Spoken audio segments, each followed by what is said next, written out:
Hey folks, welcome back to another Dice Tower preview. I'm Mark, and today we're taking a look at Bloody Business, the new Scarface 1920 expansion, along with two new games. Bloody Business is brought to you by Redson Games. It's for 1 to 4 players, ages 12 and up, and games generally run about 90 to 180 minutes. Chicago in the Roaring 20s. Prohibition has made liquor business illegal, and now criminal gangs operate in the underworld to try and take control of the city. Blood, influence, power, and money add up to a dangerous mix on the streets. In Scarface 1920, you will lead a gang of mobsters aiming to rule Chicago during the dry era, 1920 to 33. To succeed, you'll have to rule every inch of gangland, expand your racketeering, run your bootlegging operations, bribe the city officials, and make sure the coppers are on your side. The base game of Scarface 1920 blends worker placement with deck building mechanics in a game where you will have to recruit new associates, break new deals, fill the streets of Chicago with your thugs, enhance your headquarters, and do some dirty jobs along the way. In Bloody Business, we return to this world 3 years after the start of Prohibition. The battle for Chicago intensifies in an increasingly lucrative but unstable scenario for the gangs. The city has become too small, and the ambitions of mobsters like Al Capone prevent them from settling for only a part of the pie. They want it all. Bloody Business expands the Scarface 1920 universe by introducing mechanics and elements that multiply the game's narrative power. It also does so by increasing its flow, facilitating the implementation of game actions, enhancing player strategies, and turning each game into a memorable battle for the throne of Chicago. It's time to take action. So this is going to be a broad overview, showing you what's new in the expansion and with the new gangs, but if you want more information about how the game plays, definitely go check out my original preview, along with so many other videos out there already showing off Scarface 1920. But first, let's dive in and take a look at what's new in the Bloody Business expansion. The goal here was to improve and streamline some of the elements of gameplay and to improve what was done in the original core game. So again, this is not a how to play, but let me give you an overview and some of the highlights. So in Bloody Business, you're going to get an annex board that expands the core game board and adds some new areas. We have G-men, candidates, a business track, a most wanted area, street gangs, and a hospital, all of which add some new and unique gameplay. So this annex board really opens up and expands the gameplay. From now on, the authorities become a crucial element in the game, as they are now more interesting to visit because they add political candidates that can change the game victory conditions. The businesses in the game are now more dynamic as well and interesting, giving a new dimension to the game as they offer a wide and variable reward depending on the offer and demand of specific business types. You, the players, now have the chance of carrying out a new kind of action during your turn. Extortions. The goal is to increase player interaction and make the streets of Chicago even more dangerous. Thugs in the game will be hit and killed more often, but they can also be healed at the new hospital area on the annex board. Businesses can now be exchanged or even destroyed, and it has become harder to develop your business quietly in the corner of the city, trying to be unnoticed. And now you, the players, will have a new home district where your gang will always have presence, even if your vehicles are destroyed.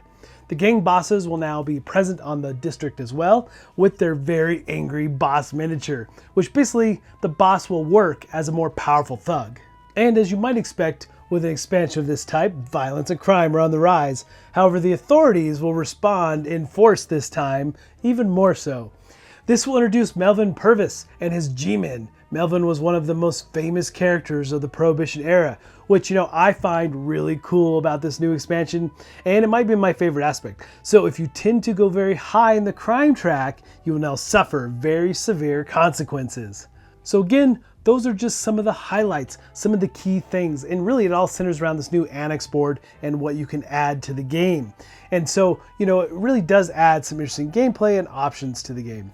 They also sent me 2 new gangs and some info around each. So with the addition of these new gangs and with the updated rules, the game now gives the ability to play up to 5 or even 6 players.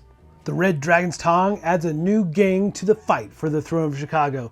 Led by Charlie Gong, the Opium Kings will use their strong distribution network to take control of businesses.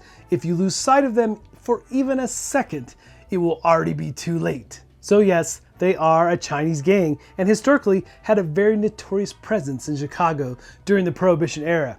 And they have a specific neighborhood, as you would expect, Chinatown, located in the South Side District, as well as an exclusive opium dealer. And in gameplay, they will expand throughout the districts, opening opium dens and using them to distribute their goods across the city.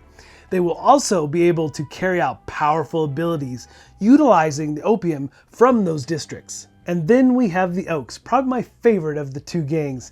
You know, they're led by Roscoe and Bessie, and they have crossed the border from Canada to bring their own whiskey to the streets of Chicago.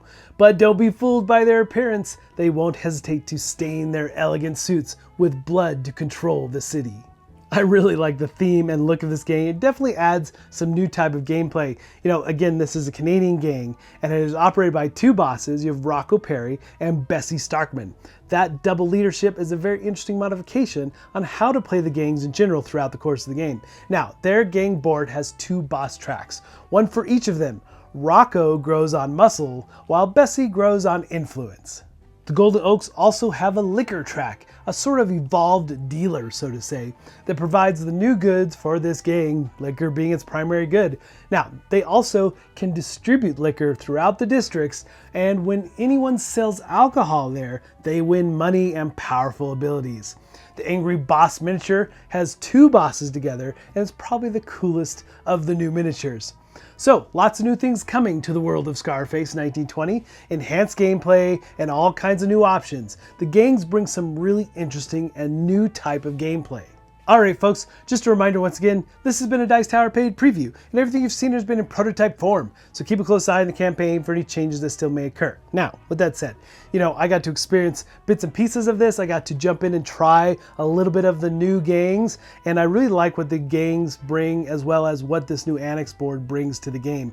It definitely adds some more choices and more things you're going to be dealing with, and again, the G-Man is probably one of my favorite aspects because it just adds another level of stress, not stress, but really more of a sense of urgency for you and the players as you move through this world and try to be the best gang of Chicago. But folks, ultimately, if this looks like something of interest to you, I'm sure they'd appreciate your support. So I think that's it for me, and until next time, we'll see you at the table.